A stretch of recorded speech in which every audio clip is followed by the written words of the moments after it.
오늘은 종교 개혁이 일어난 499주년의 기념주일입니다. 1517년 10월 31일에 마르틴 루터가 비텐베르그 성당 앞에 95개의 반박문을 붙였고, 그것이 기폭제가 되어서 일어난 것이 종교 개혁입니다. 중세 천년에 흑암의 역사를 뚫고 기독교의 새로운 바람, 생명의 빛이 찾아오기 시작한 겁니다.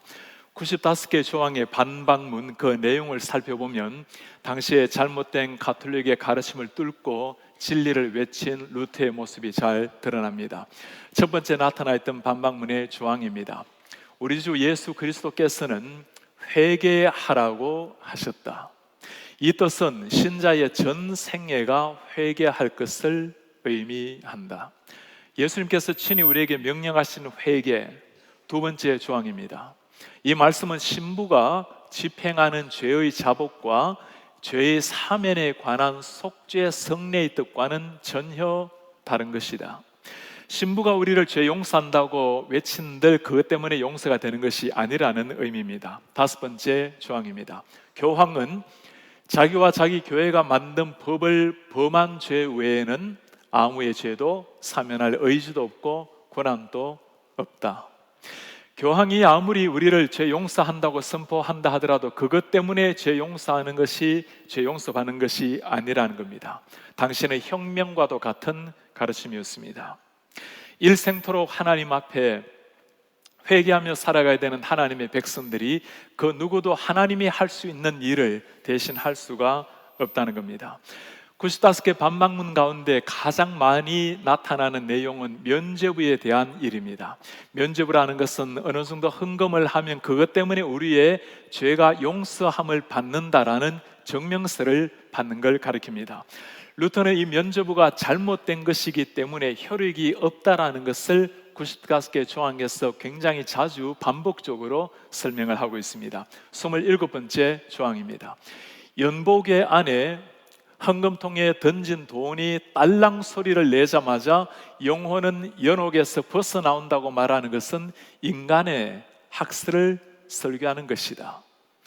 헌금통에 돈이 딸랑 떨어질 때마다 연옥에 있는 죽은 사람들이 위로 올라간다고 가톨릭이 잘못 가르친 데 대한 대항입니다. 32번째 조항입니다. 면죄 정서에 의하여 자신의 구원이 확실하다고 스스로 믿는 사람은 그것을 가르치는 사람들과 함께 영원히 저주를 받을 것이다. 당시 루터 시대 때는 면죄부 파는 것을 한창 유행했던 시대였습니다. 백성들의 원성도 함께 높아갈 때였습니다. 이 면죄부를 팔면서 다니면서 뛰어나게 설교했던 사람이 가톨릭의 테첼이라는 수도사였습니다. 그는 사람들에게 면죄부를 사는 것이 어떻게 성경적으로 옳은지, 어떤 일이 일어나는지를 나름대로 설교하고 다녔던 사람입니다. 그 테첼이 했던 설교의 일부분의 내용입니다. 이 면죄부가 사하지 못할 죄는 없습니다. 이 면죄부는 산 자의 죄뿐 아니라 죽은 자의 죄도 사할 수 있습니다. 여러분은 여러분의 부모와 친구들이 지금 저 무지개 바닥에서 애타게 울부짖고 있는 소리를 듣지 못합니까? 여러분의 동전이 부모를 구해낼 수 있습니다. 동전이 궤 속에 떨어지는 소리와 함께 그들의 영혼이 연옥에서 벗어납니다. 우리 하나님이신 주님께서는 더 이상 당신이 통치하지 않고 모든 권세를 교황에게 주셨습니다. 예수 그리스도를 따라가는 기독교 진리의 복음이 가톨릭의 잘못된 가르침에 상실되어 갔던 시대였습니다. 이 영적인 어둠을 뚫고 마르틴 루터가 붙였던 95개의 반박문으로 말미암아 종교개혁의 화약고에 불이 붙여진 겁니다. 예수님께서도 그렇게 가르치지 않으시고 성경도 그렇게 말씀하지 않는데 어떻게 이런 잘못된 가르침 때문에 중세 천년의 역사가 이어오고 사람들은 그 잘못된 가르침의 통치를 받으며 살아왔을까요? 당시의 시대적 배경을 잠시 한번 살펴보면서 이해를 해 보려고 합니다. 기독교의 시간을 세 시대로 좀 나눌 수가 있습니다. 고대 교회가 있고 중세 교회가 있고 근대 교회가 있습니다. 고대 교회 시기는 예수님 시대부터 590년까지입니다. 590년은 가톨릭의 초대 교황 그레고리 1세가 올랐던 시기입니다. 중세교회는 590년부터 1517년 약 1000년의 시대를 중세교회라고 부릅니다. 1517년은 종교개혁이 일어났던 그 해입니다. 그리고 종교개혁 이후의 시기를 근대교회라고 부릅니다. 중세 시대를 가톨릭 시대라고, 종교의 암흑의 천년 시대라고 우리가 부릅니다. 중세교회는 초대교회와는 굉장히 달랐습니다. 초대교회 때는 예수 그리스도를 믿는다라는 그 이름이 핍박을 각오해야 될 시기였습니다. 예수를 믿는 것 때문에 수많은 사람들이 피를 흘렸고 심지어 생명을 잃어야 했던 것이 초대교회의 모습이었습니다. 여러분들이 갑바도기아, 터키에 가면 갑바도기아라는 곳이 있는데 혹시 사진으로 보신 적이 있습니까? 저 돌산에 무수히 나 있는 저 구멍들이, 저 동굴로 파고 들어가서 기독교인들은 숨어 살아야 했고, 생명의 위협 속에서 늘 핍박 속에 살았던 사람들이 그리스도인의 삶이었습니다.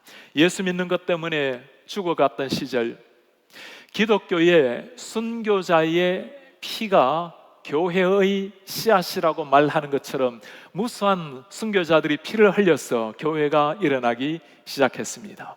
예수님의 말씀처럼 성령이 임했을 때 예루살렘이 변화되고 유다가 변화되고 사마리아 변화되고 땅끝까지 변화되는 복음의 역사가 시간이 지나면서 현실이 되기 시작했습니다. 겉으로 기독교인들을 핍박했던 로마가 서서히 변화를 받기 시작합니다. 한 사람 두 사람 예수님을 믿게 되고 가정이 변화되게 되고 점점 사회 속에 기독교의 복음이 스며 들어가게 되었습니다. 겉으로 기독교를 핍박했던 로마 교회가 312년 콘스탄틴 대제 때는 기독교를 인정을 하게 되었습니다. 392년도 테오도시우스 황제가 일어났을 때는 로마의 국교를 기독교로 받아들이게 되었습니다. 전 세계를 제패했던 로마가 하나님의 말씀, 기독교의 복음으로 바뀌게 된 겁니다. 이 정도 되면 이제는 하나님의 백성들이 일어나서 전 세계를 향해서 세계 선교사 사명을 감당해야 될 때였습니다. 핍박이 사라지고 복음을 마음껏 전할 수 있는 시대가 온 겁니다. 그러나 핍박이 사라지고 자유가 주어졌을 때 기독교 역사는 참 아이러니한 현실을 보여줍니다. 토굴에서 숨어 살았던, 동굴에서 핍박을 피해 살았던 사람들이 이제는 나오기 시작합니다. 교회를 세우기 시작하고 점점 교회가 자유를 얻고 물질을 얻게 되고 힘을 얻게 되고 모든 자유를 누리게 되자 이때부터 기독교의 타락이 시작이 되었습니다. 사람들은 보이지 않는 하나님의 모습을 보이는 형상으로 만들고 마리아상을 만들고 성상을 만들고 숭배를 하기 시작했습니다. 하나님의 말씀이 중심이 아니라 교황과 가톨릭이라는 하나의 체제가 기독교를 다스렸던 시대였습니다. 외적인 권한과 핍박이 다 사라지고 교황의 권위가 하늘을 찌를 듯한 이런 시대가 되어버린 겁니다. 세계 역사에 카노사의 굴욕이라는 말을 여러분 기억하십니까? 교황이 그레고리 7세가 하일리 교황을 파문을 시킨 사건입니다. 하일리 황제가 파문당하고 난 다음에 이탈리아의 카노사의 교황을 찾아갑니다. 용서를 빌려 가는 거예요. 교황이 만나주지 않자 밖에서, 성 밖에서 저렇게 허름한 수사복을 입고 추운 1월입니다. 1077년 1월 28일이에요. 바닥에는 눈이 보입니다. 저 추운 밤에 맨발로 밖에서 사흘토록 교황 앞에 빌었습니다. 사흘 교황이 그를 데리고 가서 교황 앞에 무릎을 꿇고 용서를 구했고 다시금 황제의 지위를 보장을 받을 수가 있었습니다. 교황이 세상의 황제를 내리기도 하고 올리기도 했던 이런 시대가 된 겁니다. 교황은 이 세력을 과시하기 위해서 거대한 예배당을 세우기 시작했습니다. 베드로 성당을 여러분 기억하십니까? 짓는데도 100년이 넘어 걸렸고 엄청난 재물을 쏟아야 했기에 저 엄청난 성당을 짓기 위해서 무수한 헌금이 필요했습니다. 이 헌금을 위해서 수사들은 면죄부를 판매를 한 겁니다. 8,000명이 들어갈 수 있는 예배당, 미켈란젤로, 미카엘 그 무수한 설계자들이 설계하고 그들의 아름다운 건물로 치장되어 있던 아름다운 건물이었습니다. 이때 면죄부를 팔면서 이것을 신학적으로 옳다라고 증명하기 위해서 다니면서 설교했던 사람이 테첼이라는 수도사였습니다. 로마 가톨릭의 가장 뛰어난 그는 가는 곳곳마다 여러분들이 동전을 떨어뜨릴 때마다 그로 말미암아 여러분들의 조상이 살아난다고 가르치곤 했습니다. 이 테첼이 비텐베르그를 방문을 하게 되었습니다. 루터가 살고 있었던 곳입니다. 루터는 그가 온다는 소식을 듣고 95개 조항의 반박문을 비텐베르그 성당 문 앞에 붙였습니다. 무엇이 정말 진리의 말씀인지를 함께 논의해 보자라는 주장이었습니다. 이미 당시 때는 유럽의 전역의 가톨릭에 대한 사람들의 마음이 상해 있고 이 개혁의 불씨가 이미 타오르고 있었던 시대였습니다. 그의 가르침이 개혁의 화약고에 불을 지피게 된 것입니다. 독일에서 시작된 이 종교개혁은 스위스, 프랑스, 영국 전역에 펼쳐나가게 되었습니다. 종교개혁가들이 가르쳤던 5가지 중요한 원리가 있습니다. 오직 성경, 오직 그리스도, 오직 은혜, 오직 믿음, 그리고 오직 하나님의 영광을 위하여라는 구호입니다. 그 가운데 오늘은 3가지 오직 성경, 그리고 오직 믿음, 오직 하나님의 영광을 위하여를 같이 한번 나누어 보려고 합니다. 종교개혁가들이 가장 강조했던 첫 번째 원리는 오직 성경의 원리였습니다. 오직 성경, 하나님의 말씀인 성경 이외의 그 무엇도 성경을 대체해서도 안 되고 성경을 바꾸어서도 안 되고 더했어도 안 된다라는 원리입니다. 하나님께서 우리에게 주신 유일한 말씀은 성경밖에 없고 성경만이 우리를 구원하게 만드시고 우리의 삶을 바람직하게 인도하는 모범이 된다라는 말씀입니다. 종교개혁의 가르침을 한마디로 표현하자면 Back to the Bible이라고 말씀할 수 있습니다. 성경으로 돌아가자는 겁니다. 성경 말씀을 그대로 살아내었던 초대교회의 모습으로 돌아가는 것이 종교개혁가들이 추구했던 교회의 모습이었습니다. 성경으로 돌아가자. 기독교가 당연히 성경 위에 세워진 종교인데 성경으로 돌아가자는 말이 무슨 의미입니까? 당시의 상황을 보면 성경이 오늘날처럼 이렇게 읽혀졌던 시대가 아니었습니다. 성경은 라틴어로 기록이 되었고 이 성경을 읽을 수 있는 사람들은 사제들, 소수의 사람들이 불과했습니다. 일반 사람들은 성경을 읽지도 못했고 읽는 것 자체가 금지되었던 시대였습니다. 종교개혁가들이 이 성경을 일반 사람들이 읽게 해야 된다라고 강조하면서 맨 먼저 했던 일이 성경을 일반 사람들이 읽을 수 있도록 번역하는 일이었습니다. 루터가 독일말로 성경을 번역하기 이미 이전에 피로 왈도라는 사람이 프랑스 말로 성경을 번역을 했습니다. 피터 왈도, 그는 부유한 가정에서 아무런 어려움 없이 살았던 사람이지만 하나님의 말씀을 통해서 예수 그리스도만이 진리고 모든 사람들이 교황이 아니라 사제가 아니라 하나님께 직접 나아가야 된다고 성경을 번역을 했습니다. 그로 말미암아 그를 이단으로 지목을 받았고 그와 그를 따랐던 수많은 사람들이 무참하게 처형을 당했습니다. 영국의 존 위클리프도 마찬가지였습니다. 옥스퍼드 대학교에서 가르치면서 그는 오직 예수님, 오직 하나님만이 우리에게 구원을 주는 유일한 이름이라고 이 성경을 영어로 번역해서 모든 사람들 하여금 읽게 만들었습니다. 당연히 그도 이단으로 지목을 당했고 영어 성경을 가지고 있는 것조차 금지를 당했고 그가 죽은 이후에 가톨릭은 그의 무덤을 파헤쳐서 40년이 지난 그의 시신을 불태워서 강물에 죄를 뿌렸습니다. 체코에 가면 모든 사람들이 한 번쯤 들르게 되는 프라하의 광장이 있습니다. 거기 가면 거대한 요한 후세의 상이 있습니다.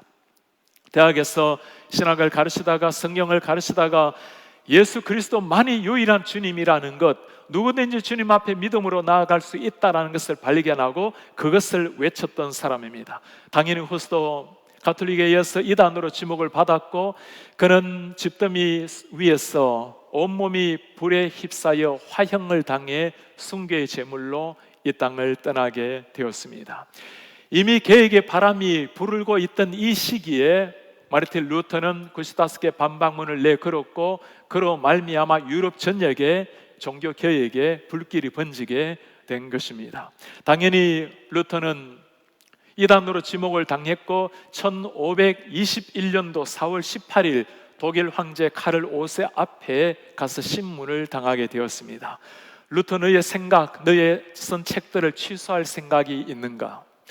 그때 루터가 하루를 고민하고 난 다음에 황제에게 했던 말입니다.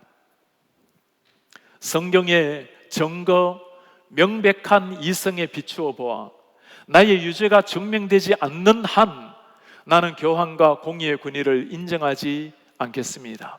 성경의 증거와 성경 앞에서 명확한 명백한 나의 이성에 비추어 봐 틀리지 않는다면 취소할 수 없습니다. 나의 양심은 하나님의 말씀에 사로잡혀 있습니다.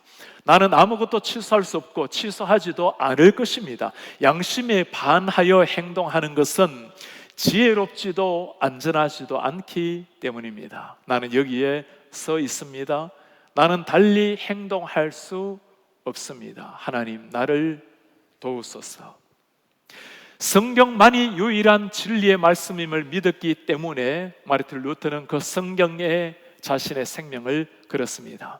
당연히 그는 쫓기는 신세가 되었고 도망하면서 그가 했던 일이 발트부르크 성에 숨어 살면서 변장을 해서 수염을 기르면서 했던 일이 성경을 독일말로 번역하는 일이었습니다. 10개월 만에 신약 구약 성경을 다 번역을 했고 이 성경으로 말미암아 무수한 독일 백성들이 이 하나님의 말씀을 읽고 예수님을 만나서 변화의 삶을 살게 된 겁니다. 사람들은 루터를 종교개혁가라고 혁명가라고 부르지만 사실 루터는 하나님 앞에 진실하게 살아갔던 목회자요 설교자였습니다. 루터가 한 유명한 말이 있습니다. 성경에 어느 부분을 찌르더라도 예수 그리스도의 피가 흘러나온다. 그는 가르침처럼 성경의 어느 곳을 설교하더라도 예수 그리스도의 십자가의 복음을 전했던 사람. 그래서 루터의 설교를 두고 예수 중심의 설교, 크리스토센트릭 프리싱이라고 부르고 있습니다. 루터는 이 땅을 떠나기 전 3일 전까지 하나님의 말씀을 증거했던 설교자였습니다. 루터가 종교개혁의 기틀을 세웠다면 요한 칼빈은 이 종교개혁을 정교하게 체계화시켰던 사람입니다. 요한 칼빈은 하나님의 말씀을 바르게 해석하고 이해시키기 위해서 26살에 기독교 강요를 썼습니다. 그리고 1536년 27살 때 초판을 출판을 했습니다. 27살에 이 기독교 강요가 센세이션을 일으켰습니다. 제네바의 성피에르 교회 부름을 받고 목회를 시작을 했습니다. 그가 한 3년 정도 목회 채하기도 전에 하나님의 말씀을 가지고 도성을 변화시켜야 된다고 외치자 당시에 카톨릭의 천지였던 시대에 그는 추방을 당하게 되었습니다. 프랑스 스트라스부르크로 건너게 되었고 그곳에서도 3년 가까이 하나님의 말씀으로 목회를 하게 되었습니다. 그리고 다시 3년 정도 후에 본래 섬겼던 스위스 제네바에 목사로 부름을 받고 이 땅을 떠났던 마지막 순간까지 하나님의 말씀으로 목회했던 설교자요 목사였습니다. 칼빈, 일생토록 하나님의 복음을 위해서 말씀을 가르치면서 달려갔던 사람. 그는 목회자들에게는 강의를 했고 일반 평민들에게는 설교를 했습니다. 목회자들은 당시 때 라틴어를 잘 알았기에 라틴어로 1년에 186회 정도 강의를 했고 일반 평민들은 라틴어를 모르고 프랑스 말을 알았던 사람들입니다. 프랑스 말로 1년에 268회 정도 설교를 했습니다. 그가 매일 했던 일은 하나님의 말씀을 강해하고 설교했던 일입니다. 사람들은 그들을 개혁가로 혁명가로 말하지만 요한 칼빈은 이 땅을 떠나면서 그가 남긴 요언에 나 제네바의 목사 요한 칼빈은 당연히 자기 자신을 목사로 불렀던 사람입니다. 종교 개혁가들이 이렇게 하나님의 말씀, 설교, 성경에 집중한 데는 이유가 있습니다. 하나님의 말씀만이 죽은 누리를 살려내고 하나님의 말씀만이 인간을 새롭게 할 수 있는 유일한 생명의 말씀이라는 것을 믿었기 때문입니다. 오늘날 21세기를 살아가고 있는 우리에게 가장 중요한 가르침은 이 하나님의 말씀이 절대 진리의 말씀이라는 것을 그대로 믿고 살아내는 일입니다. 오늘날 우리는 카톨릭과 싸우는 이런 시대는 아닙니다. 그러나 오히려 이 시대 가운데 똑같은 십자가를 걸고 있고 똑같은 성경을 가지고 있지만 성경을 하나님의 말씀 그대로 믿지 아니하고 말씀을 사회의 복음으로, 말씀을 우리의 낮아 있는 영혼을 치유하는 치유의 복음으로, 하나님의 말씀을 우리의 인격을 좀 더 고양시킬 수 있는 인생 특강 같은 복음으로 만들어내는 시대, 하나님의 말씀을 우리의 편리를 위해서 무너뜨리기도 하고 부정하기도 하고 없애버리기도 하는, 가위와 풀을 가지고 자르기도 하고 다시 붙이기도 하는 이런 시대를 맞이하고 있습니다. 하나님의 말씀 그대로 믿는 것, 그 말씀을 그대로 믿는다면 또 한 가지 해야 될 일이 있습니다. 하나님의 말씀을 그대로 믿는다면, 진리의 말씀이라면 이 진리를 위해서 고소하게서 피를 흘렸던 종교 개혁가들의 뒤를 따라서 우리는 그렇게 살아내어야 됩니다. 하나님의 말씀 그대로 순종하고 그대로 살아내는 삶, 그것이 오늘 21세기의 종교 개혁자들의 후에 이 시대 가운데 장로 교인으로 살아가는 우리의 삶입니다. 두 번째 종교 개혁가들이 강조했던 외침 중에 하나가 오직 믿음, 솔라 피데라는 가르침입니다. 오직 믿음, 하나님 앞에 설 수 있는 유일한 길은 오직 믿음 이외에는 아무것도 없다라는 겁니다. 우리의 공로, 우리의 선행, 우리가 할 수 있는 최선의 아름다운 열매라 하더라도 그것이 하나님 앞에 불타 없어질 공력에 불과하다라는 말입니다. 예수님을 믿고 난 다음에 쌓는 모든 공력이라 하더라도 그것 때문에 구원에 영향을 미치는 것이 아니라는 겁니다. 오직 하나님의 은혜, 오직 하나님을 믿는 믿음으로 이것을 가장 깊이 깨달았던 사람이 바울과 루터였습니다. 바울이 누구였죠? 그는 세상에서 모든 사람들의 칭송과 추앙을 받았던 사람입니다. 율법 앞에서 종교적으로 흠이 하나 없이 완벽하게 살았던 종교인이었습니다. 그러나 그가 정말 주님을 만나고 나니까, 예수 그리스도를 향한 믿음을 깨닫게 되니까 눈빛이 달라졌어요. 오늘 그 바울이 외쳤던 복음이 우리가 읽었던 로마서 1장 17절의 복음입니다. 우리가 함께 말씀을 읽어볼까요? 복음에는 하나님의 의가 나타나서 믿음으로 믿음에 이르게 하나니 기록된 바 오직 의인은 믿음으로 말미암아 살리라 함과 같으니라. 하나님의 은혜로 말미암는 믿음, 그 믿음 하나 가지고 살아갈 때 그것이 유일한 구원의 증거라는 말씀입니다. 하나님께서는 바울 이래로 특별한 한 사람을 예비해 두셨습니다. 마르틴 루터였습니다. 루터는 어릴 때부터 늘 그가 고민했던 것은 나 같은 죄인이 어떻게 하면 거룩하신 하나님 앞에 설 수 있을까? 나 같은 죄인이 빛 대신 하나님 앞에 어떻게 나아갈 수 있을까? 물론 그는 매일 조그마한 양심의 죄까지도 나아가서 고해성사를 했습니다. 얼마나 그가 고해성사를 많았던지 한 번은 6시간 동안 고해성사를 했다라는 기록도 남아있어요. 그의 스승이었던 스타우비체가 매일 고해성사를 하러 오니까 제발 제목들을 좀 묶어서 한꺼번에 오라고 말할 정도였습니다. 그럼에도 불구하고 루터는 혹시라도 내가 잊어버린 죄를 고해하지 못한 죄가 있지는 않을까, 그것이 나를 심판해서 지옥으로 떨어뜨리진 않을까 늘 불안하며 두려움에 떨었던 사람입니다. 그는 고행을 하면서 더 하나님 앞에 가까이 나아가려고 했습니다. 당시의 사람들은 고행이라는 것을 하나님 앞에 인정받는 중요한 하나의 근거로 삼았습니다. 예수님께서 십자가 나무 위에 돌아가셨기 때문에 심지어 어떤 수도사들은 나무 위에 올라가서 고행하면서 하나님께 더 가까이 나아가려고 했던 사람도 있습니다. 터키에 가면 메타오레라는 지역이 있습니다. 저 엄청난 돌산 위에 수도원을 짓기도 하고 저 돌멩이에 구멍을 내고 저 속에 들어가서 수도사들이 금욕을 하면서 고행을 하면서 하나님을 추구했던 사람들도 있습니다. 그들에게 음식을 날라주기 위해서 밑에서 밧줄로 위로 음식을 올려 보내곤 했습니다. 이렇게 금욕하고 고행함으로 말미암아 그것을 하나님께서 알아준다고 생각을 한 겁니다. 루터도 마찬가지였습니다. 마르틴 루터가 로마를 방문할 기회가 있었습니다. 로마에 특별한 성당 하나 그리고 계단이 있었어요. 콘스탄틴 황제 어머니가 신실한 신앙인이었습니다. 아들에게 예수님께서 빌라도 법정에서 고난을 받았을 때 그 올라갔던 계단을 이곳으로 옮겨 놓게 했습니다. 저 계단을 올라가면서 많은 사람들은 무릎으로 기어서 올라가면서 그것을 고행으로 여겼습니다. 마르틴 루터 로마를 방문해서 이 계단을 한 계단 한 계단 무릎으로 올라가기 시작합니다. 그것으로 말미암아 하나님이 나의 선행, 나의 고행, 나의 금욕을 도와주기를 원했습니다. 중간쯤 올라갔을 때 하늘에서 빛이 맺고 루트의 가슴 속에 오늘 읽은 로마서 1장 17절의 말씀이 그의 심장을 두드렸습니다. 오직 의인은 믿음으로 말미암아 살리라.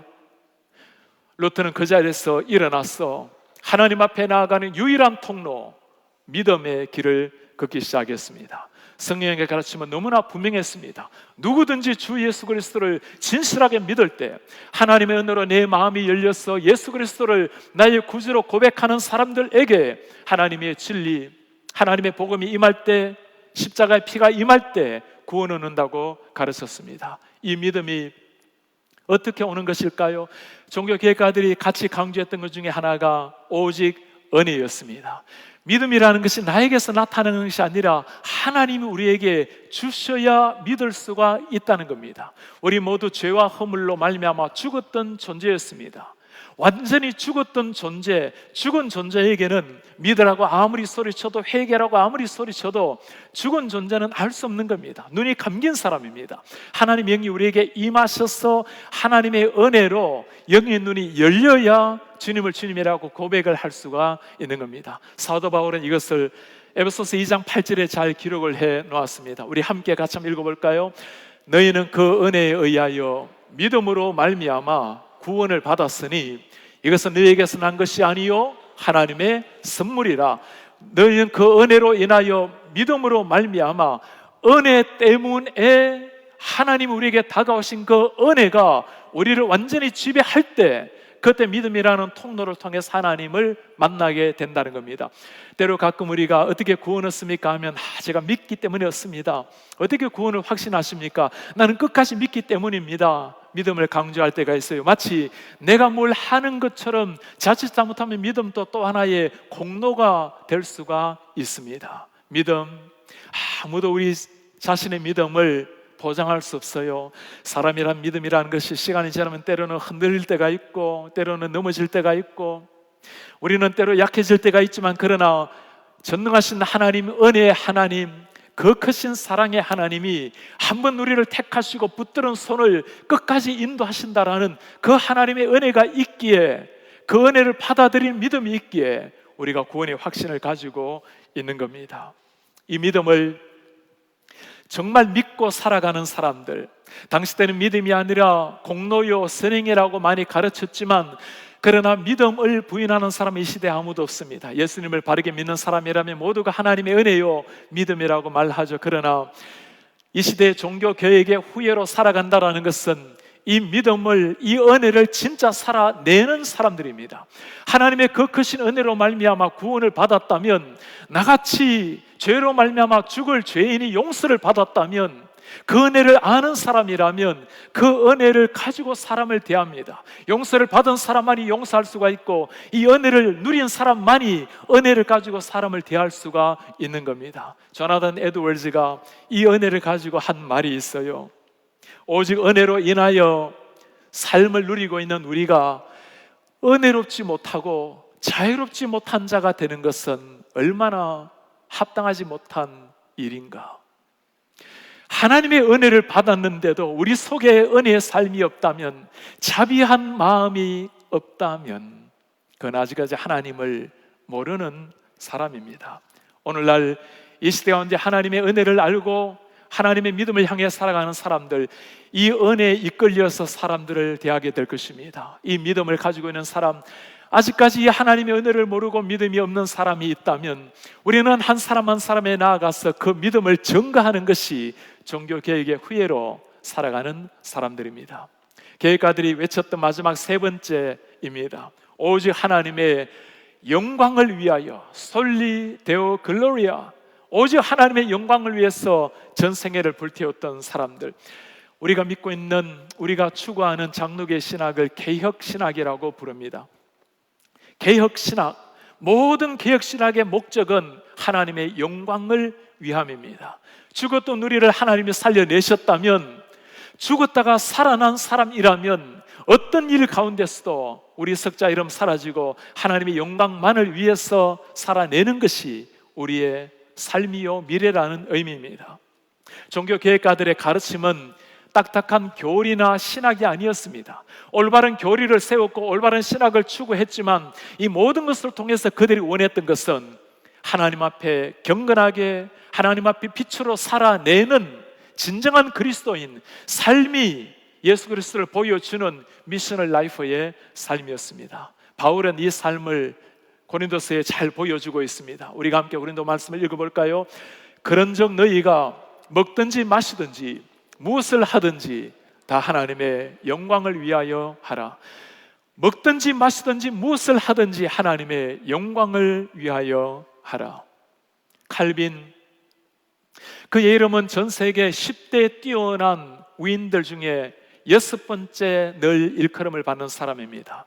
무수한 사람들, 무수한 제자들 거느리고 있었던 요한 칼빈이지만 칼빈이 묻혀 있는 곳은 그가 평생 섬겼던 성피에르 예배당 옆에 한 5분 정도 걸리는 조그만한 공동묘지입니다.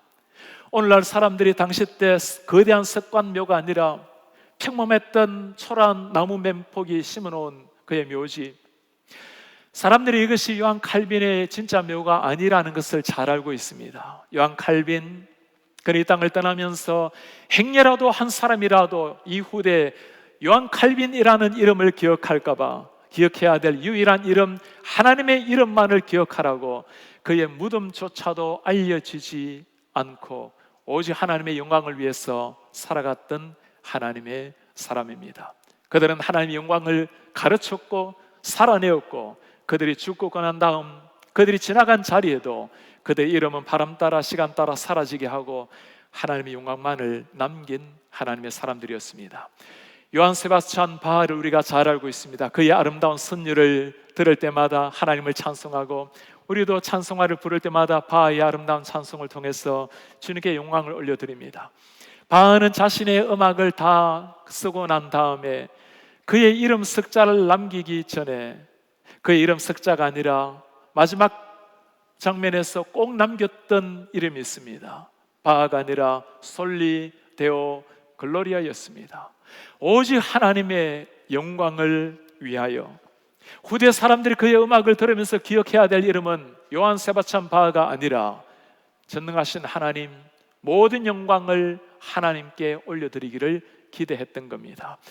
오늘날 이 시대 가운데 21세기에 종교개혁가들의 후예로 살아가는 우리에게는 솔리데오 글로리아가 오직 하나님의 영광을 위하여가 우리의 구호가 아니라 우리의 삶이 되어야 합니다. 먹든지 마시든지 어떤 삶을 살아내든지, 여러분들 직장에서 가정에서 목회를 하든 사업을 하든 어떤 삶을 통해서라도 우리의 이름은 흐르는 물 속에 지워버리고 지나가는 바람 속에 날려버리고 우리가 남겨야 될 유일한 이름, 예수 그리스도의 이름, 오직 하나님의 영광만을 위해서 살아가는 것이 종교개혁의 후예들의 모습입니다. 오늘 499주년 종교개혁주간을 맞이하면서 하나님의 말씀을 믿을 뿐만 아니라 살아내는 성도, 하나님의 은혜가 나를 완전히 지배하기에 감사와 감격과 따스함과 용서와 베품과 이해가 있는 살아내는 성도, 아직 이 복음을 모르는 사람들에게 그리스도를 증거하는 성도,